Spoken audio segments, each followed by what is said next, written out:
देवहूति की 9 कन्याओं में से सब कन्याओं का विवाह ब्रह्म ऋषियों से हुआ। ब्रह्म ऋषियों से कल्पना करो, हमारी 2-3 कन्याएं हो जाएं तो ऐरे गहरे दारू मछली जन कहां कहां चली जाती है ब्याह करके, और हम ही कर डालते हैं। किसी के पास नौकरी देखी, मकान देखा, ब्याह कर दिया, चाहे वो अच्छा है या नहीं है। देवहूति माता की 9 कन्याएं हैं और सब कन्याएं ब्रह्म ऋषियों के साथ, योगियों के साथ, तपस्वियों के साथ, ब्रह्मचारियों के साथ जीवन साथी ढूंढा उन्होंने। तपस्वी, ब्रह्मचारी, योगी, जति। देवहूति की सबसे छोटी कन्या है जिनका नाम अनुसुईया है। उनका विवाह महर्षि अत्रि के साथ हुआ। रज तम सत तीनों गुणों को जिन्होंने जीत लिया तपस्या से, ऐसे अत्रि मुनि जिनके पास में खाने और रहने की कोई सुविधा नहीं थी, केवल तपस्या और भजन था, पर अनुसुईया माता ने उन्हीं को पसंद किया। अनुसुईया जानती हैं राजाओं के राज्य नहीं रहते, भाग्य का कोई भरोसा नहीं है, इसीलिए धनवान देख के बेटी का ब्याह करोगे, वो धनवान रहेगी, सुखी रहेगी, कोई पता नहीं चलता आगे 2 साल में क्या आग लगेगी संसार में। इसीलिए बेटी का कन्यादान इंसान को करो, इंसान को, हैवान को, धनवान को भूल के ना। इंसानियत सबसे बड़ा धन है।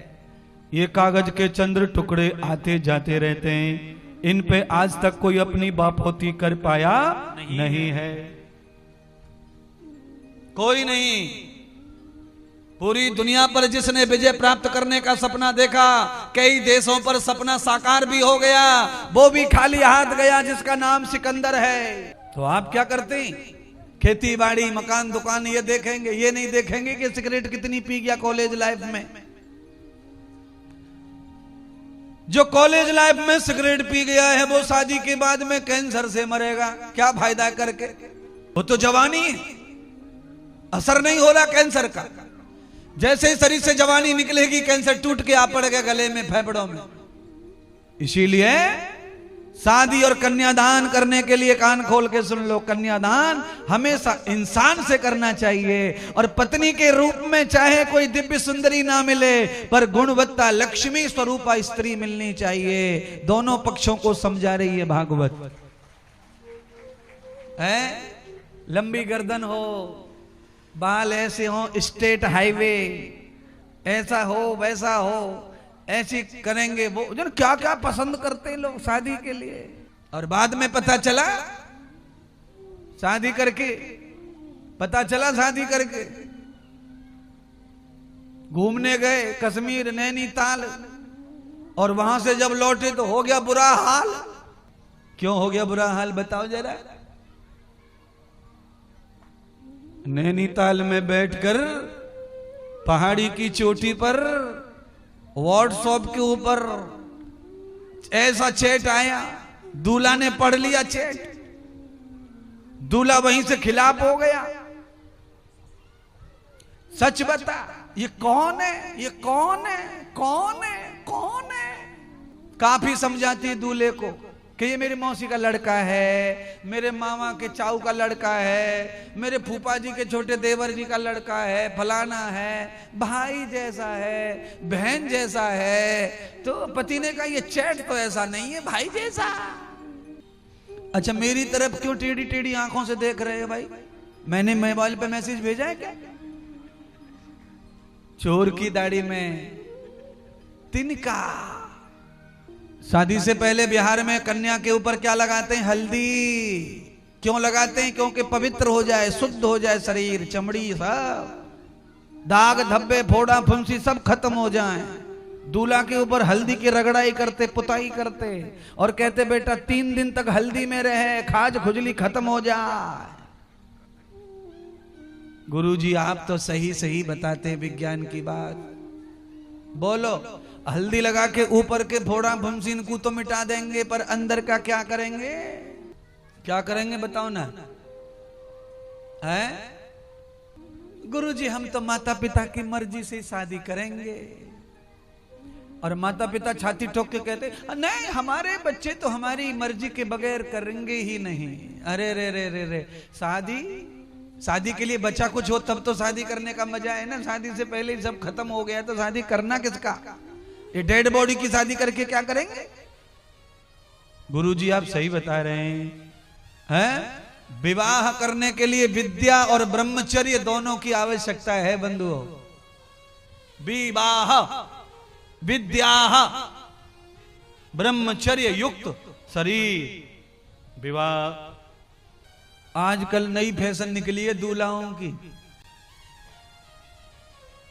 कृष्णकांत जी, आप जब दूल्हा बने थे तो आपके गाल बाल छिलवाए थे नाई कि नहीं? छिलवाए थे गुरुजी, आप सही कह रहे हैं। आजकल नई फैशन चली है, जितनी दाढ़ी बढ़िया कटिंग उतना दूल्हा बढ़िया।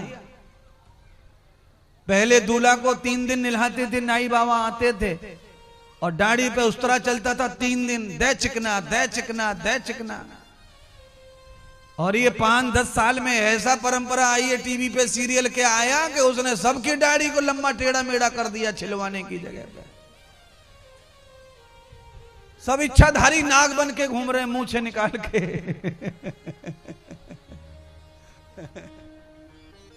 भाई हमने तो वही देखा शादी ब्याहों में बुजुर्गों को, है? हम जब छोटे थे हमने वही देखा महाराज। शादी हो रही है तो पहले जो है नाई तो बारात में बिठाया जाता था लड़की वालों की तरफ से, पूरे बारातियों को चिकना कर दे, चमका दे, सेवा कर दे, है? पंडित जी लोग आते थे, मंत्र बोल बोल के स्वागत करते, ठंडा पानी मीठा पानी पिलाते, शरबत पिलाते। अब तो सब में आग लग गई। आजकल महिलाएं समझा देती हैं पति को कि तू तो बाल बढ़ा ले, तेरी जगह पे मैं डबल खुचवा लूंगी गालों को। पट्टी चिपका चिपका के बालों को खिंचवाते।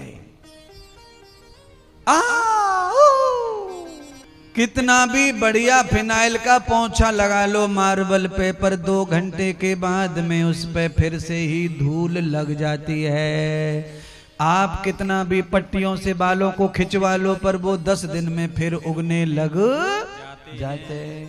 अरे नेचुरल चीज है, प्राकृतिक चीज है, ये हमेशा सुख देने वाली चीज है। पूरे शरीर को शुद्ध रखने के लिए बालों का होना जरूरी है, साइंस ऐसा कहती है। पर समय के साथ जो भी आपको अनुकूल लगता है वो करते रहिए, उन पे ज्यादा नहीं टीका टिप्पणी करना उचित है।